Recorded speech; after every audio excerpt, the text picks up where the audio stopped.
Bismillahirrahmanirrahim. Assalamualaikum warahmatullahi wabarakatuh. Alhamdulillah, wassalatu wassalamu ala rasulillah wa ala alihi wa sahbihi wa man sara ala nahjihi wastanna bisunnatihi wa ihtada bihadihi ila yaumiddin, amma ba'du. Qala al-musannifu rahimahullahu ta'ala wa nafa'ana Allahu bihi wa bi'ulumihi fid darin, amin. Telah berkata Imam Al-Allamah Syekh Abdul Qadir Al-Jilani, semoga Allah Ta'ala merahmatinya dan kita mendapat manfaat serta barakah ilmunya. Orang mukmin yang benar, bila dia memejamkan mata kepalanya, akan terbukalah mata hatinya, supaya dia dapat melihat apa yang ada di sana. Dan jika dia menutup mata hatinya, terbukalah mata kepalanya, supaya dia melihat tindakan Allah dalam melancarkan pentadbirannya pada makhluknya. Umpamanya ketika dia, yakni Allah,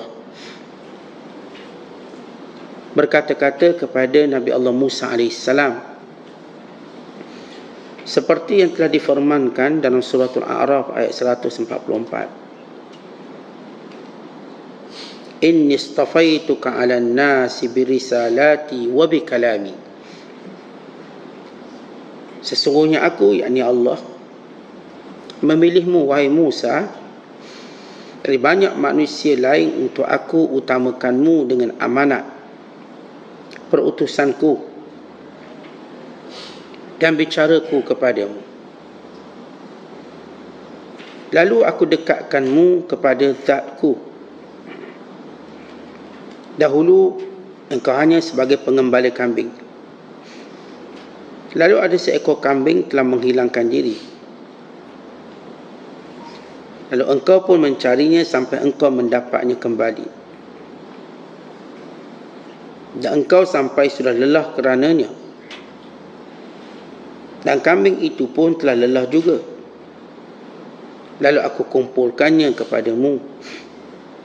Engkau berkata kepada kambing itu, hai kambing, engkau telah lelahkan dirimu dan lelahkanku sama. Penawar orang yang terhijab daripada Allah Ta'ala mesti diperiksa apa sebab hijabnya. Suruh dia bertaubat kepada Allah dari sebab hijabnya itu. Dan suruh dia tunduk kepadanya. Orang yang maksum dan terjaga dari segala wajah, tiada mempunyai takwim, yakni kuasa menyebabkan dirinya menjadi maksum itu. Kerana takwin itu berlaku pada ketika dalam perjalanan. Jangan bicara dari hal ini sehingga engkau merentas dahulu perjalanan hutang rimba dan tanah lapang yang tidak berpenghuni. Engkau memotong dua darat dan dua laut, itu darat manusia dan darat hawa nafsu, serta laut hikmah dan laut ilmu pengetahuan, dan kembali ke pantainya semula. Muslimin dan muslimat dan penonton yang dirahmati Allah sekalian, setelah kita membicarakan tentang peranan para alim ulama dan kenapa kita perlu mendampingi para alim ulama untuk mendengar nasihat, untuk mendengar peringatan, untuk mengingatkan apa yang kita lupa dan menguatkan semangat yang lemah, serta menjadi sebab kepada keselamatan dunia dan akhirat kita. Maka Syekh Abdul Qadir menyebut bagaimana sifat orang mukmin pula yang sebenar.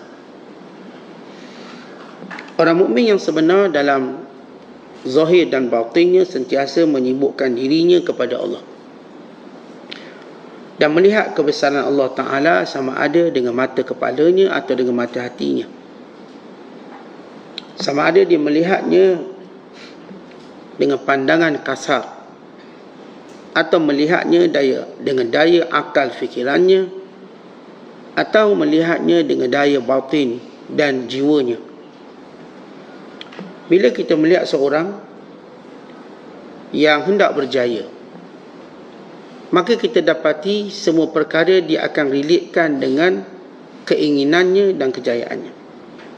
Seorang yang berjaya dalam bisnes sebagai contoh, bila mana dia melihat dengan mata zahirnya, dia melihat peluang-peluang yang dia boleh cari keuntungan.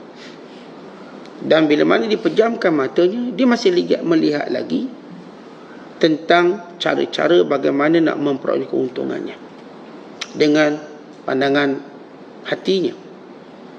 Maka dengan itu dia mengumpulkan keduanya, membulatkan azam untuk tujuan dan matlamatnya. Maka dia pun berjaya. Maka itulah nilai sebenar bila seorang nak didekatkan, bila Allah Ta'ala nak pilih dan nak dekatkan dia kepadanya, maka yang difikirkan tentang kebesaran Allah.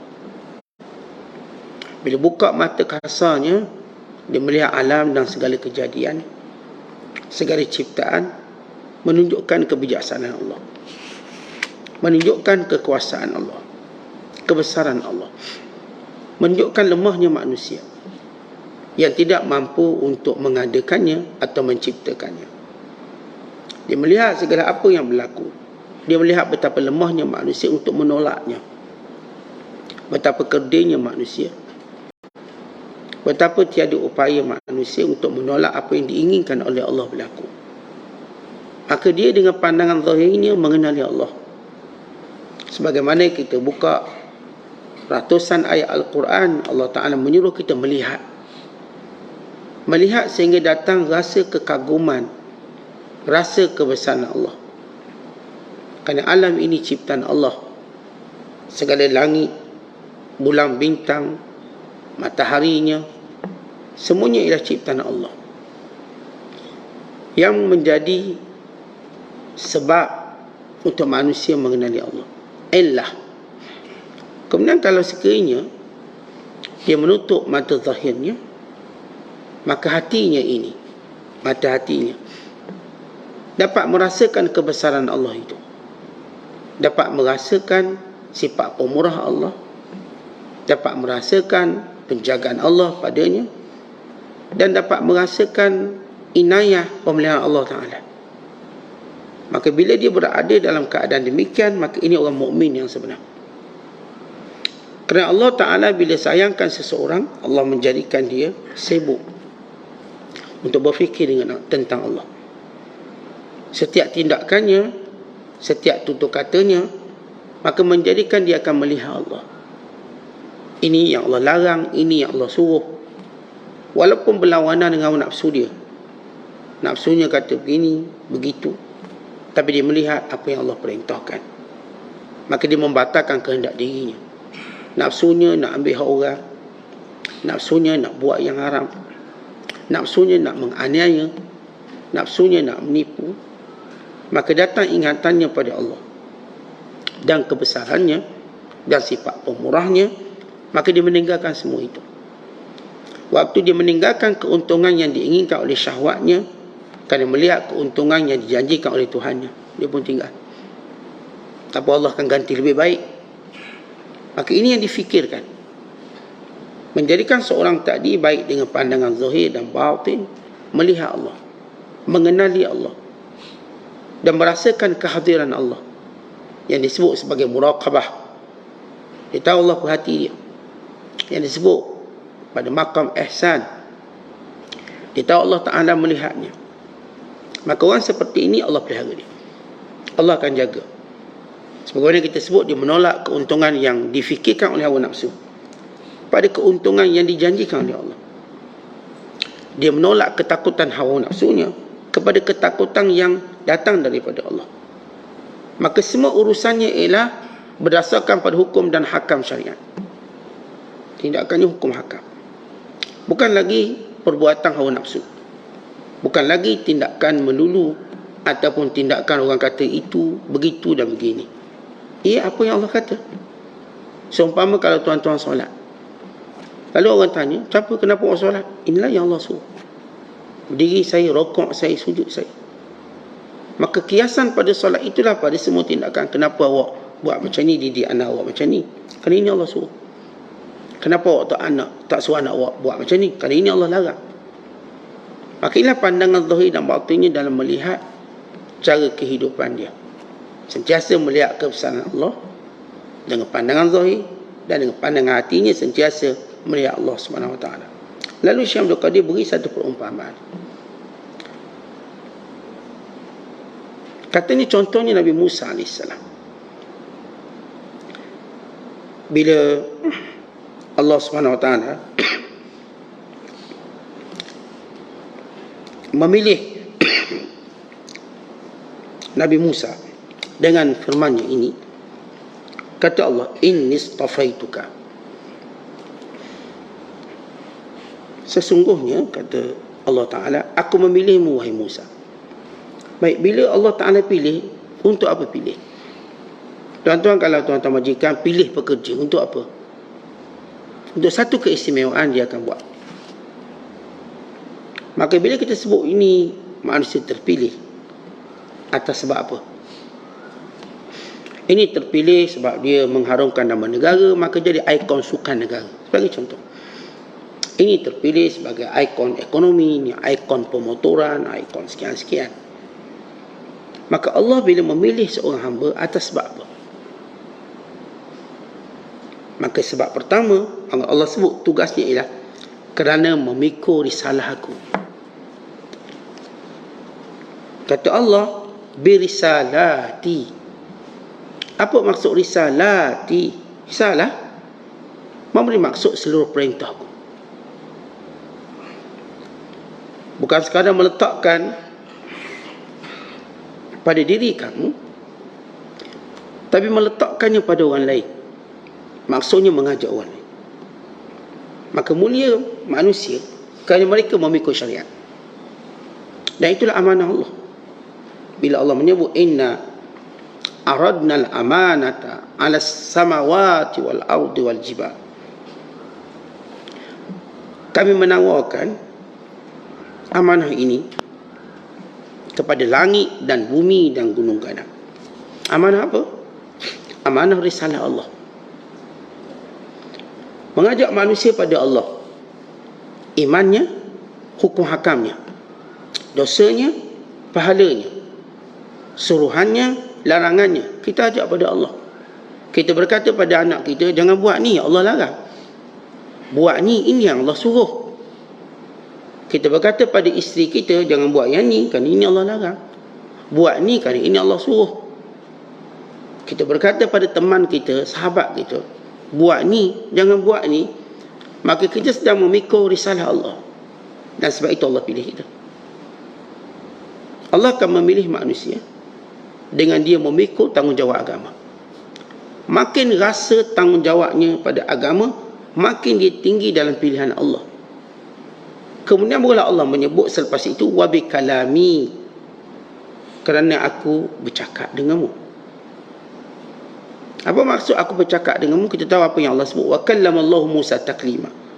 Allah bertutur dengan Musa dengan pertuturan yang jelas, tanpa ada halangan, tanpa ada perantaraan. Direct Allah dengan Nabi Allah Musa AS. Baik. Yang kedua ini, Allah memilih dengan kalam Allah. Yang Allah bertutur dengannya, bercakap. Maka ini pilihan yang kita katakan satu pilihan keistimewaan khusus dia. Tapi Allah menyebut dahulu keistimewaan umum Nabi Musa. Dan keistimewaan umum ini dikongsi dengan semua Nabi-Nabi. Dan keistimewaan ini juga menjadi warisan kepada setiap orang beriman. Apa dia? Membawa risalah Allah. Bila Rasulullah menyatakan, sebagaimana kita baca hadis semalam, innamal ulama'u warathatul anbiya. Ulama waris Nabi. Pada apa? Pada memikul perintah Allah. Bukan waris Nabi sebab keturunan. Bukan waris Nabi Sebab dia ada harta benda yang dipegang atas nama dia, bukan atas nama tanggungjawab agama. Yang bukan sekadar tanggungjawab itu dirasakan untuk diterjemahkan pada dirinya, bukan untuk diterjemahkan pada orang lain. Maka ini risalah.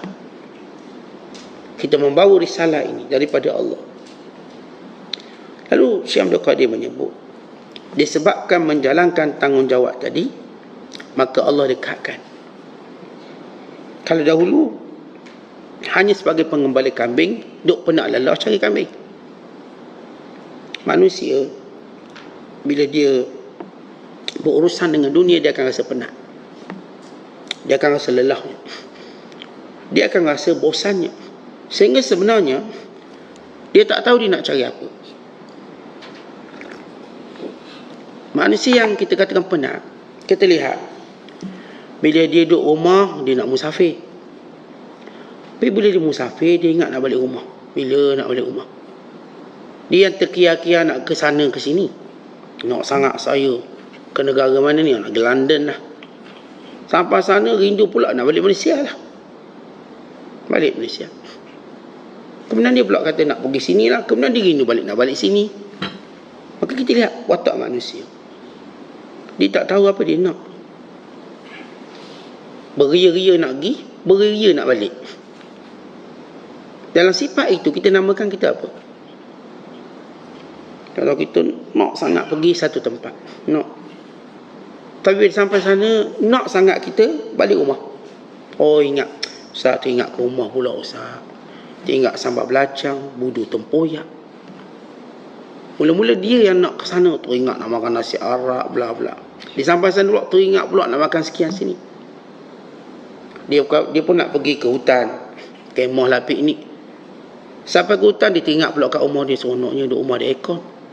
Dah cari penyakit dalam hutan pula. Ada aircon, bilik air cantik, sekian. Tapi masa duduk rumah, dia seronok nak duduk hutan. Kemudian dari rumah, dia kata nak ke bukit pula lah tengok, hiking, kata lawa. Dia pun hiking, sampai ke puncak. Allah, nak seronoknya kalau boleh duduk bawah balik. Maka dia pun turun.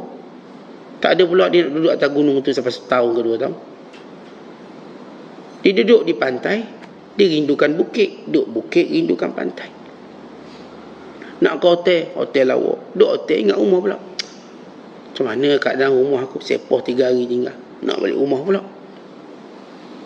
Maka manusia dengan kesibukan pilihan dunia, akhirnya dia akan penat, melayang kerenah tersebut.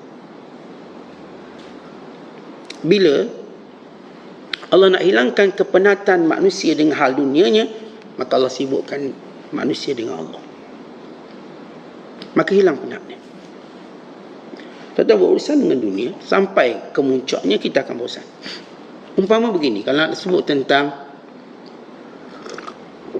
berurusan dengan dunia, tuan-tuan letak nasi ayam depan, makan. Dah habis, tambah lagi. Makan. Dah habis, tambah lagi. Lepas tu kita akan rasa penatnya nak habis nasi ni. Sekali lagi 2 suap ni rasa penat ni, kalau suap ni muntah ni. Ni ayam ni kalau sumbat, muntah. Baik, itu urusan dunia. Sampai berengkat, kita akan mengalami kejemuan tersebut. Dan ramai manusia yang sudah pun melaluinya. Dan terasa jemu dan tekanannya. Akhirnya dia tak tahu apa dia nak sebenarnya dalam hidup. Dan harta banyak, rumah berpindah ganda, banyak rumah. Akhirnya dia tak tahu benda dia nak. Sebab tu bila Allah nak selamatkan orang ni, maka Allah sibukkan dia dengan Allah. Bila dia sibuk dengan Allah, dia akan rasa rehat hidup ini. Rezekinya dilihatkan dengan qanaah. Musibahnya dilihatkan dengan sabar. Nikmatnya dilihatkan dengan syukur. Urusannya dengan manusia dilihatkan dengan sifat pemaafnya. Maka dia dengan apa yang Allah tunjuk padanya, maka dia rehat. Tuan-tuan datang ujian-ujian dalam hidup, maka Allah rehatkan dia dengan sabar. Dia pun tenang, sabar. Yang mungkin kalimah itu tidak pernah ada waktu dia mencintai dunia. Kalau dia sabar pun cuma sabar biasa. Sabar sebagaimana sabar orang lain. Tapi bukan sabar atas nama keimanan. Tuan-tuan, kita kena bezakan sabar iman dengan sabar yang menjadi kebiasaan. Sabar kebiasaan milik semua manusia. Semua orang akan beratur ikut sistem dan sabar.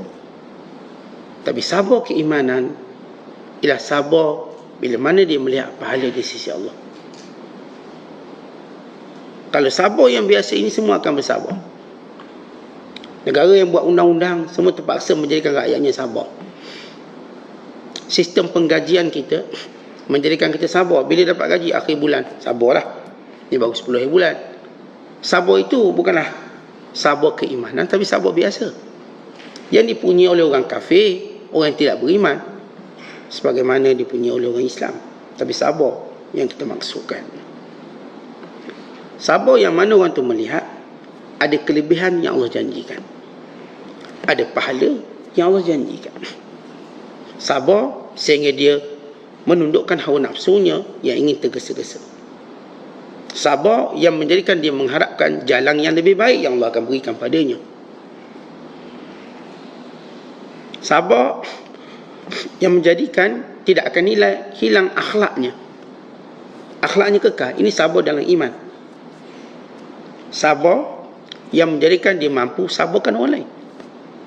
Sabar yang datang daripada iman, dia mampu jadikan kita sabarkan orang lain. Maka sabar ini yang kita dituntut. Bukan sabar yang saya katakan dengan sistem yang ada. Tuan-tuan duduk jalan raya, tunggu lampu merah, tunggu lampu hijau, sabar. Itu biasa. Itu semua boleh sabar tu. Tapi sabar yang kita maksudkan, yang kita melihat nilainya di sisi Allah,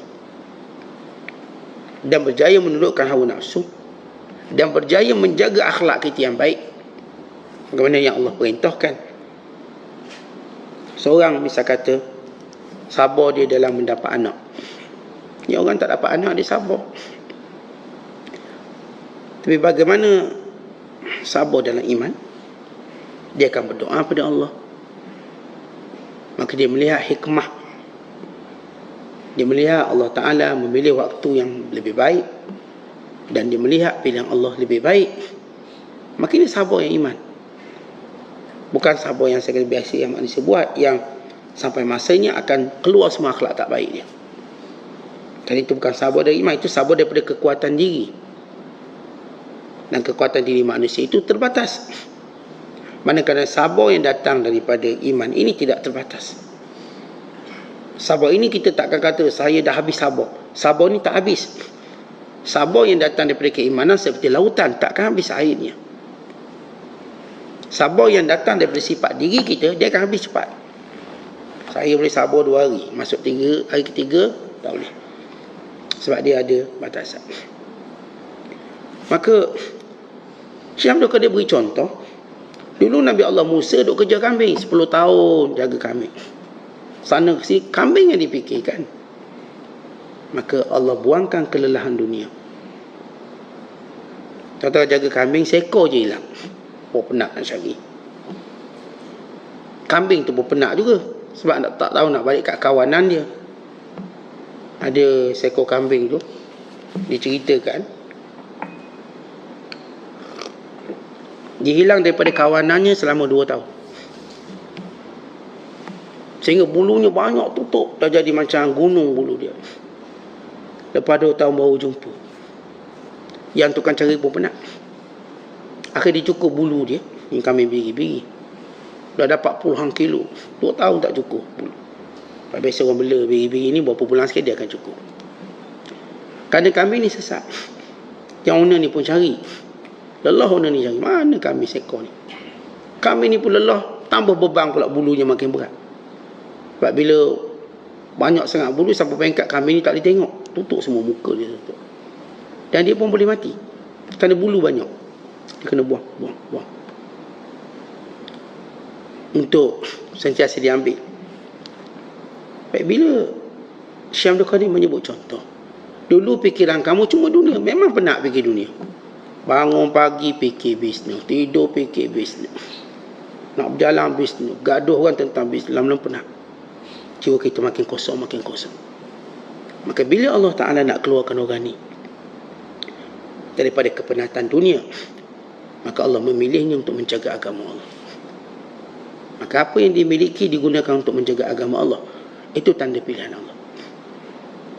Mula dia berfikir untuk menjaga agama Allah dengan hartanya, dengan tenaganya, dengan masanya, dengan mudanya, dan dengan semua yang dia miliki. Maka itu tanda Allah pilih dia. Kemudian Syekh Abdul Qadir lepas menyebut tentang bagaimana sifat orang beriman ni sibuk dengan Allah, kemudian menyebut suatu tamsilan, contoh kisah Nabi Musa daripada gembala kambing sehingga dipilih menjadi rasul, daripada penat dunia sehingga Allah gantikan dia dengan kerehatan akhirat. Sebab perkara akhirat ini sifatnya ialah dia tak memenatkan, dia merehatkan. Kerana rohani bila dia makin kuat, maka ini merehatkan kita daripada semua masalah. Tapi kalau fizikal kita yang sibuk sehingga rohani tak ada bahagiannya, maka penat. Tu hari ni manusia duk penat fikir masalah orang. Orang lain bermasalah, dia jadi masalah. Kenapa? Kan dia berurusan dunia. Bila dia berurusan dunia, maka penat. Kita pula nak sibuk nak jaga rumah tangga orang. Dia kahwin, dia cerai, kita sibuk. Semua. Surat khabar muka 1 sampai muka surat 20, dia sibuk benda tu. Sehingga jadi masalah negara. Lihat manusia yang memilih penat dunia, maka dia buat benda dia tak ada faedah apa-apa. Tapi seorang yang Allah pilih, maka dia akan buang kepenatan dunia ini.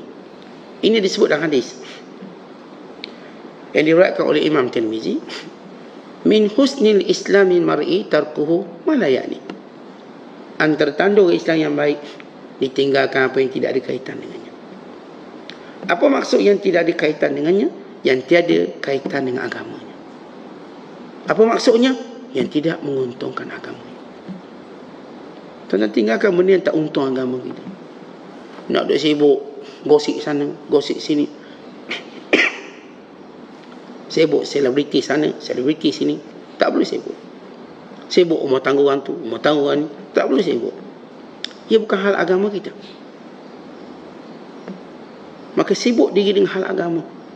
Siapkan diri untuk menghadapi malakul maut, menghadapi malam pertama di alam barzakh dan seterusnya, menghadapi hari kita dibangkitkan.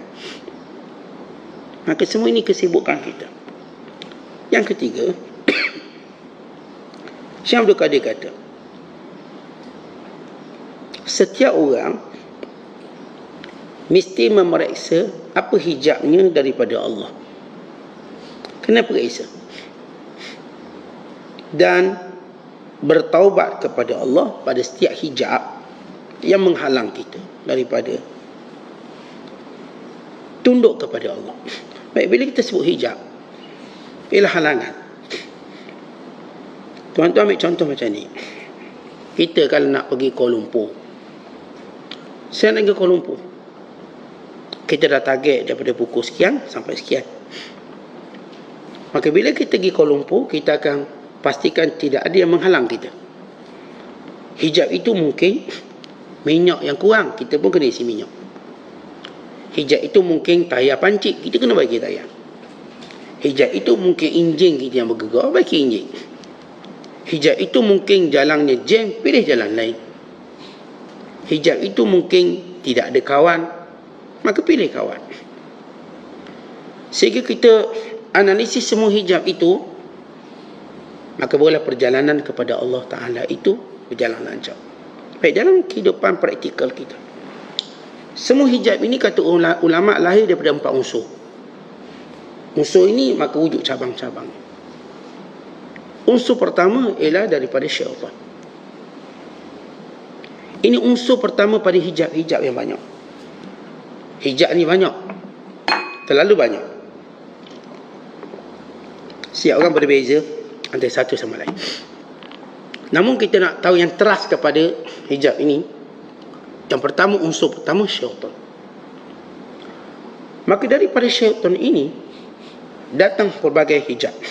Dalam hadis Nabi kata apa? Syaitan akan menghalang kamu pada setiap jalan.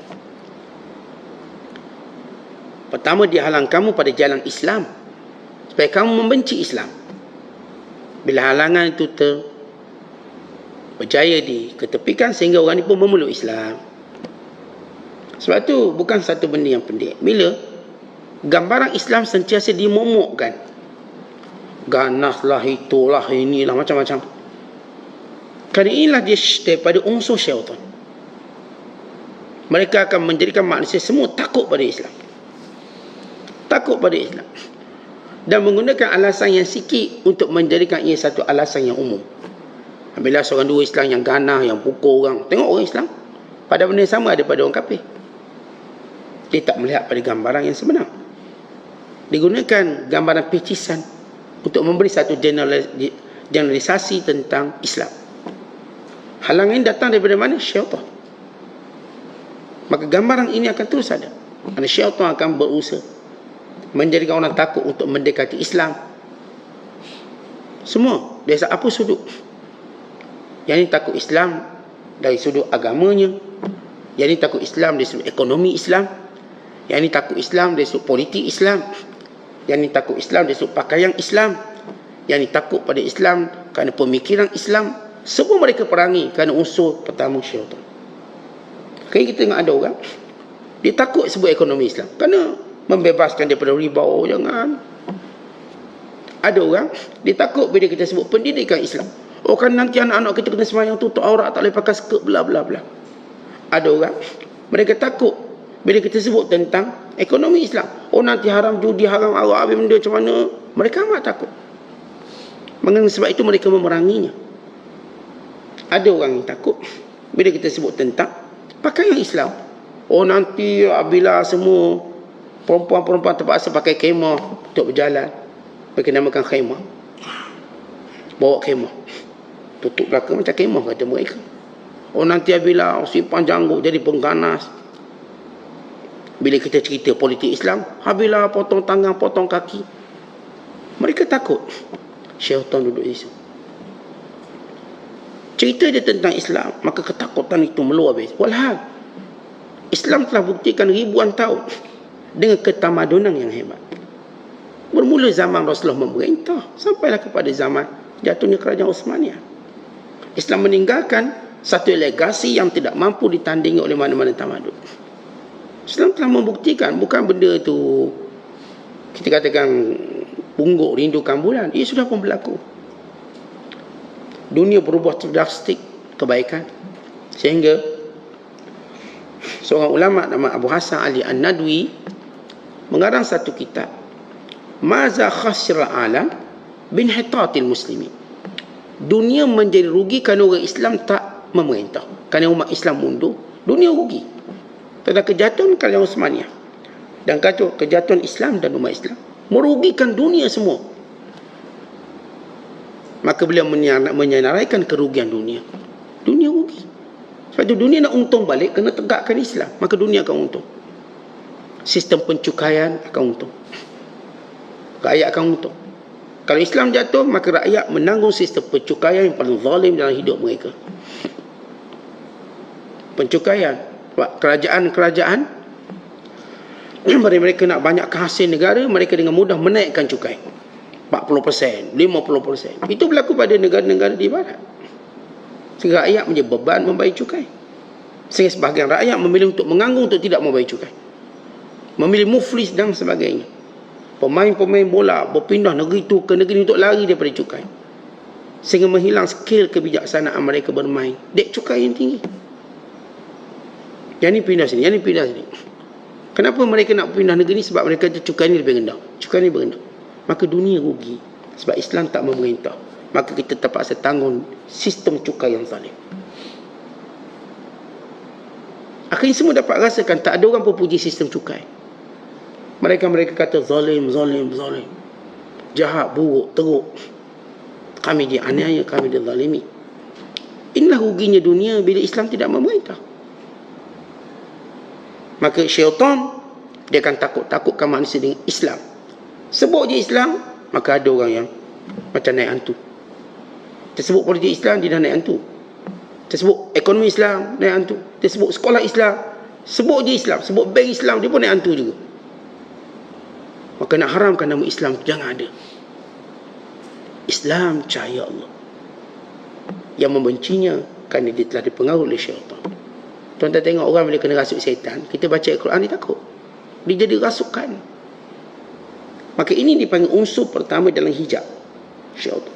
Dalam Quran kita perhatikan ayat tentang syaitan. Allah ingatkan kita dalam banyak ayat.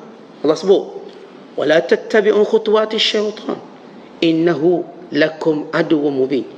Jangan sesekali kamu ikut segala jejak langkah syaitan. Ia musuh kamu. Alam ahad ilaikum ya bani Adam alla ta'budu syaitan. Bukankah kami telah mengambil perjanjian kepada kamu wahai seluruh anak Adam, jangan ikut syaitan. Ini musuh yang nyata. Ini hijab.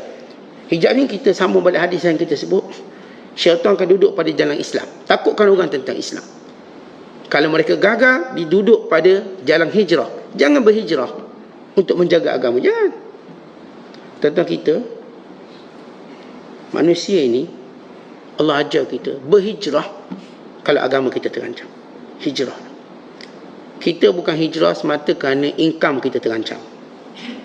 Atau kerana kita nak berhijrah tempat yang lebih comel, lebih lawa.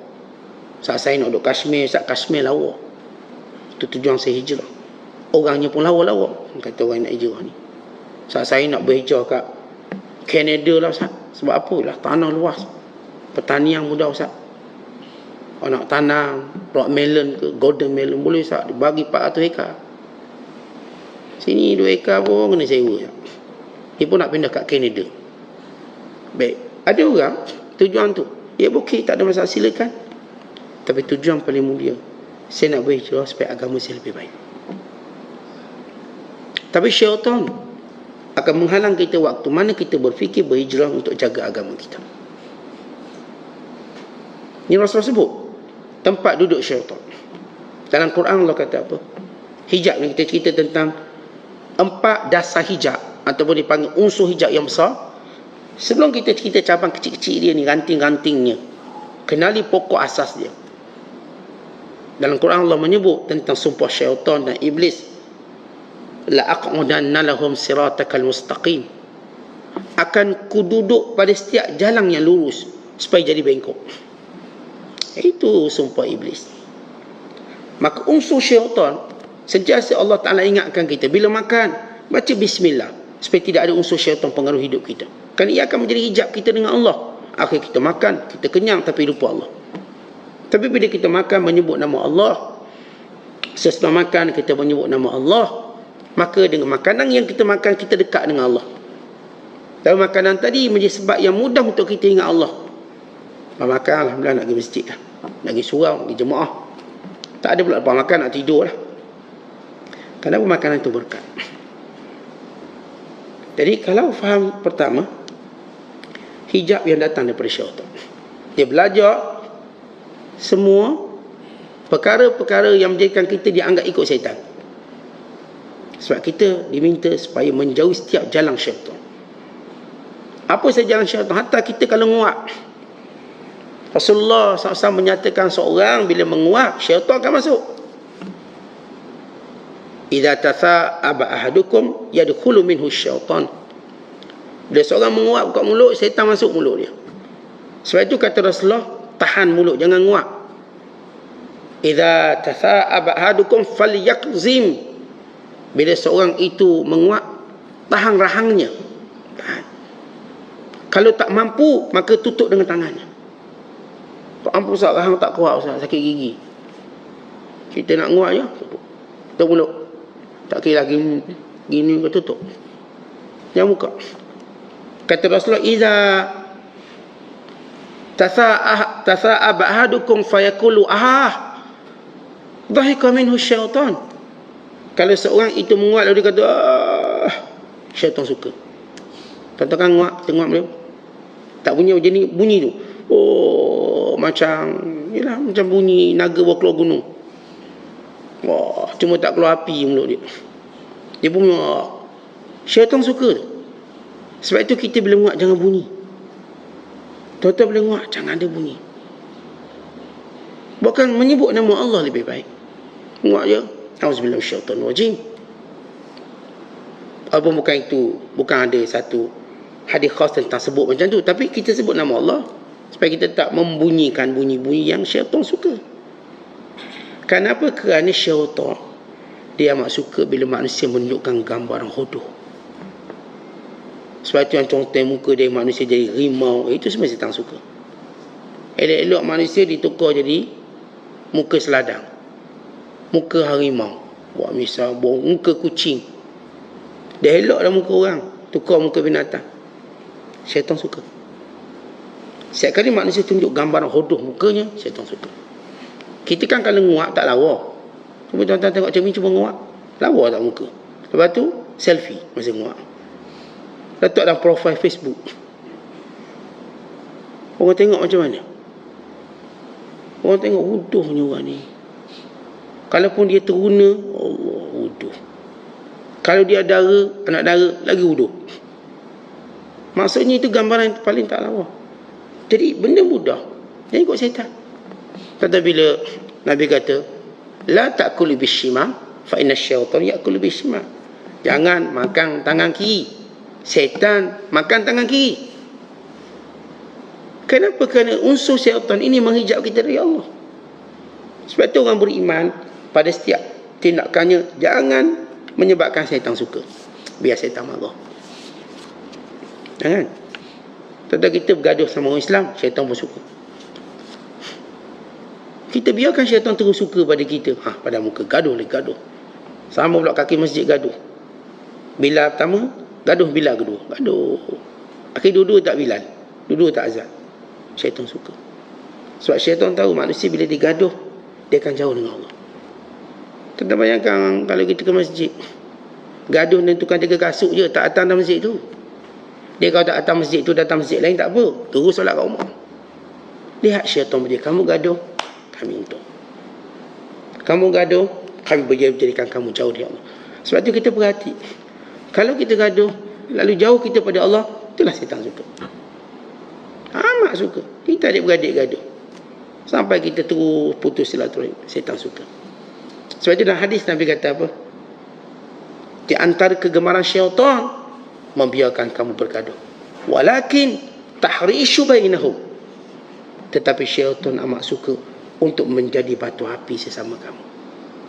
Akhirnya kita pun nampak tuan-tuan sekalian, sebab kecil kita boleh gaduh dengan bini kita, dengan suami kita. Bukan besar pun sebabnya, tak besar sangat, tapi gaduh, syaitan. Kita dengan kawan-kawan kita, kadang-kadang kawan 10 tahun dah, 10 tahun kawan. Kawan daripada tadika, sama-sama daftar tadika dulu.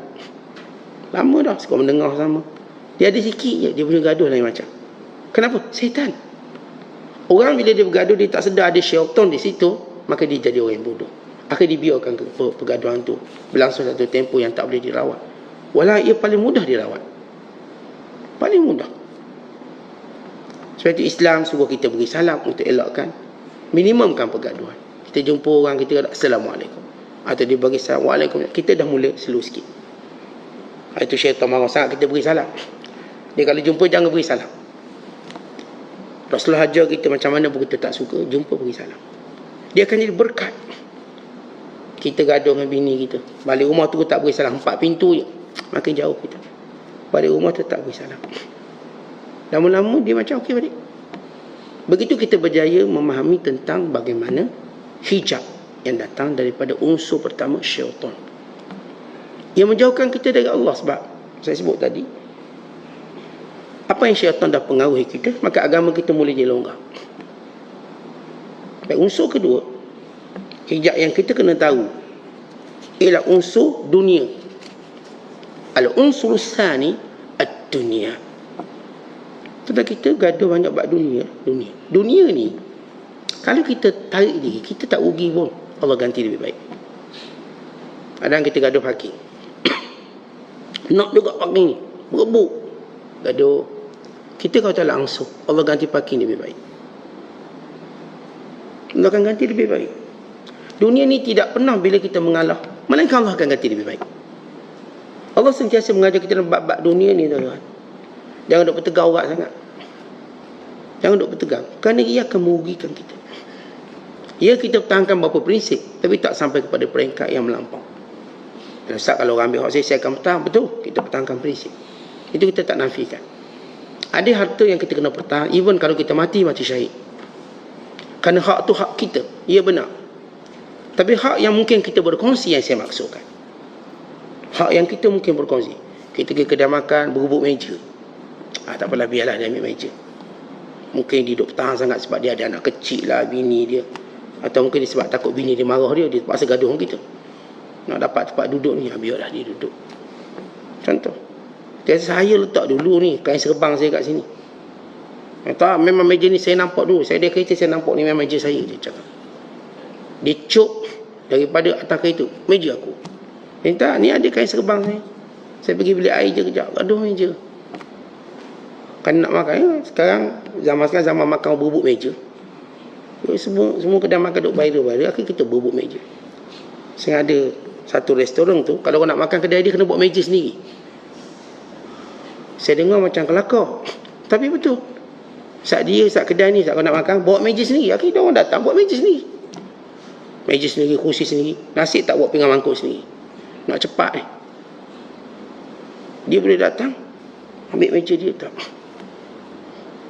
Bila balik dengan meja mangkuk. Pelik, tapi itu akan menjadi satu benda normal satu hari nanti. Saya cuma tahu beberapa kedai yang macam tu. Tapi saya rasa benda tu nanti akan jadi normal. Ya, kedai kita memang ramai orang. Saya pun, kita pun tengok mana-mana kedai-kedai jual perabot-perabot ringan tu. Buat meja sendiri. Bawa kursi sendiri. Akhirnya, dia jadi satu trend baru. Kedai, jimat dah tak loss siapkan meja sebab orang buat meja sendiri. Buat makanan ni. Cuma siapkan kawasan lapang ni. Jadi semua buat meja sendiri. Ada yang meja buat meja untuk 14 orang. Ramai. Meja 5 orang. Itu jadi satu mungkin satu trend akan datang. Mungkin wallahu bisawab. Kita tak tahu hakikat dia. Cuma kalau tengok gaya macam itu, mungkin dia akan berkembang. Jadi kembali pada tentang dunia. Tentang urusan dunia, pegang satu sifir. Mudah. Kalau benda yang kita katakan itu bukan hak kita, tapi kita perlu memilikinya sementara. Meja, parking, semua benda. Bukan dalam bab harta pusaka. Setiap kali kita menolak dunia kerana takut bergaduh dan berbalah. Kerana kita lebih meraihkan ukhuwah, kerana kasih sayang. Kita lebih meraihkan silaturahim kita dengan anak beranak. Kerana kita tidak mahu melakukan perkara yang merugikan. Setiap kali itu Allah akan ganti lebih baik. Dan sebab itu bab dunia senang. Berurusan dengan dunia, ingat, kalau kita tolaknya demi kebaikan yang lain, Allah akan ganti. Pegang perkataan itu sampai tuan-tuan mati. Allah akan ganti lebih baik. Kadang-kadang kita berebut perempuan. Ni patut bini aku, ni bini. Tuan tak apalah, tak guna kita duk gaduh. Perempuan, biarlah dia nak kahwin, cari perempuan lain. Kita ni, insya-Allah lebih baik kita dapat. Tak kisah saya sampai mati ni. Saya nak, sebab zaman sekarang, zaman orang berebut perempuan, berebut lelaki. Sebab kerana kita hidup dengan terlalu sosial. Bila terlalu sosial, seorang perempuan berkongsi puluhan lelaki. Dia layan semua lelaki ni. Dan seorang lelaki juga dia melayan puluhan perempuan. Akhirnya berebut lah. Berebut. Yang ni nak berebut. Yang ni buat cara ni, yang ni buat cara ni. Kita ini merugikan agama kita. Dah rebut saat dia nak, biar dia ambil lah. Perempuan yang baik atas dunia bukan seorang. Perempuan yang lawa pun bukan seorang. Kat dunia ni Allah tak pernah jadikan benda itu satu je. Tuan-tuan tengok ikan kembung, juta ikan kembung, muka sama je. Makan pun sama. Maka sifat dunia macam tu, dia sebenarnya sama. Walaupun kita nampak sikit-sikit macam beza, dia sama. Tuan-tuan dapat dia fungsinya sama. Supaya kita tidak jadikan dunia sebagai kiblat. Sebab itu Rasulullah SAW waktu berzuhud dengan dunia dan urusan baginda untuk mendidik para sahabat, jangan sebab dunia ini kau berbalah. Sebab itu bila satu ketika Rasulullah paling ke belakang tengok orang solat subuh ramai. Biasa tak ramai macam ni. Itu zaman Nabi, zaman kita sebentar. Rasulullah paling belakang tengok ramai orang. Dan Nabi tahu sebab apa. Nabi pun senyum. Barangkali kamu mendengar berita datangnya harta daripada Bahrain. Bahrain ada satu masjid yang dibina zaman Rasulullah SAW. Islam sampai lama di Bahrain. Bahrain, dua laut. Maka kata Rasul, barangkali kamu dapat berita harta daripada Bahrain datang dan aku nak agih-agihkan. Tu ramai. Lalu kata Rasul, wallahi mal fakhra akhsha alaikum walakin akhsha alaikum an tubsatad dunya. Demi Allah, aku tak takut kamu miskin, tapi aku amat takut kalau Allah bentangkan dunia pada kamu, lalu kamu berlomba-lomba dapat dunia, lalu kamu saling bunuh-membunuh. Itu aku amat takut. Itu satu benda yang kita perlu jaga diri kita. Jangan sampai kita berbalahkan dunia. Elokkan. Kerana ini tak akan menguntungkan agama kita. Jangan. Elokkan benda itu. Minimumkan. Kalau tak boleh ni, minimumkan. Tapi kita tidak berebut suatu bekal dunia yang sifatnya sementara. Saya nak beli tanah ni dulu. Saya berebut beli tanah, tak apa. Biarlah ni nak ambil lah. Allah akan ganti tanah lebih baik. Tapi kita duk fikir sebab otak kita ni buat dunia. Bila kita nampak benda tu baik, seolah tak boleh tukar lagi benda lain. Tak boleh, saya nak ni, saya tak nak yang lain. Dia macam tak boleh tukar, padahal boleh tukar. Bukan segala yang ditukar itu lebih baik. Dan itu kita dalam hal dunia perlu melihat dengan cara yang positif. Ini unsur dunia. Unsur yang ketiga, hijab. Yang asas ialah hawa nafsu kita. Dalam unsur hawa nafsu, kehendak kita, kehendakan kita macam-macam. Kita dah beritahu bagaimana cara kita mengawal hawa nafsu. Hawa nafsu kita, contoh, kita nak sarapan pagi. Okay, sarapan pagi. Kita sekarang tak nak sarapan pagi. Hawa nafsu kita nak sarapan pagi. Kita nak didik baik. Hawa nafsu kita, aku nak makan pagi. Kita berkata pada diri kita, kita tak payah makan pagi, kita makan tengah hari. Sebab tengah hari lagi sedap. Akhirnya hawa nafsu pun redha. Sebab kita tangguhkan dia pada makan tengah hari. Sampai makan tengah hari nak makan, tak. Kita makan malam lagi sedap. Dah ditangguhkan. Akhirnya kita berjaya di hawa nafsu. Jangan biarkan hawa nafsu setiap benda dia nak kita beri. Jangan. Hawa nafsu ni macam kanak-kanak, budak-budak. Anak-anak kita hidup zikir kat mana nak mainang. Macam mana kita nak didik anak kita? Dia kata, abah nak mainang, boleh minggu depan abah beli. Boleh minggu depan. Dia pun tunggu minggu depan. Maka sampai minggu depan, mau nak mainang, atau mungkin dia tak ingat. Dia pun dah lupa benda dia. Hawa nafsu, setiap kali dia nak, jangan terus beri pada dia. Fikir, apakah ini baik atau tidak? Apakah ini menguntungkan agama atau tidak? Setiap kali hawa nafsu ini berfungsi. Kerana kita tahu sebahagiannya, hawa nafsu kita nak berhutang. Hutang ni kita nak buat sekian, kita berfikir, apakah hutang ini beri manfaat atau tidak? Kalau beri manfaat, okey. Kalau tak beri, jangan. Tangguhkan dia. Jangan buat benda yang merugikan agama kita. Baik, perkara yang keempat, kata ulama, unsur hijab dari Allah ialah manusia. Kawan-kawan kita lah. Kawan. Kita selalu sebut bahawa sebahagian agama kita ni ada dengan kawan kita. Sebahagian kekuatan agama ada kawan kita. Dan sebahagian perkara yang merosakkan agama juga ada pada kawan kita. Tuan-tuan pilih kawan yang baik, agama tuan-tuan kuat. Macam kita bisnes, jumpa partner baik, berkembang bisnes. Asal kita bisnes seorang, tapi bayangkan kita ada partner, dia jadi besar bisnes. Tapi kalau silap pilih partner, bukan kata kecil bisnes, bankrupt terus. Kita hidup atas dunia, kita ada satu fitrah ingin berkawan. Ini yang ada pada semua orang. Kita ada fitrah ingin berkawan dengan manusia. Manusia ini wa imma dia akan jadi hijab kita dengan Allah, atau dia menjadi jambatan kita dengan Allah. Kawan kita wa imma dia menjadi jambatan kita untuk menuju Allah. Wa imma dia jadi pendinding untuk kita dekat dengan Allah. Maka perhatikan kawan kita. Sebab itu Nabi kata apa? Al-mar'u ala dini khalili falyanzur man yukhalil. Agama seseorang mengikut sahabat dia. Maka lihat siapa sahabat dia. Kalau kita berkawan dengan sahabat ahli subuh, insya-Allah bangun subuh. Kita berkawan dengan sahabat ahli kuliah, insya-Allah ahli kuliah. Kita bersahabat dengan ahli taqwa, insya-Allah taqwa. Kita berkawan dengan ahli zikir, insya-Allah ahli zikir kita. Maka perhatikan kawan kita siapa. Kawan kita boleh menjadi hijab kita dari Allah. Kita sebab kawan dengan dia, dia pun makan minum pun tak periksa, makan asal sedap. Dia pun dia sebut waktu tak jaga solat ke tak solat, langgar semua. Akhirnya kawan ini menjadi hijab kita daripada Allah. Kata ini 4 unsur besar dalam sebelum kita bicara hijab kecil yang lain.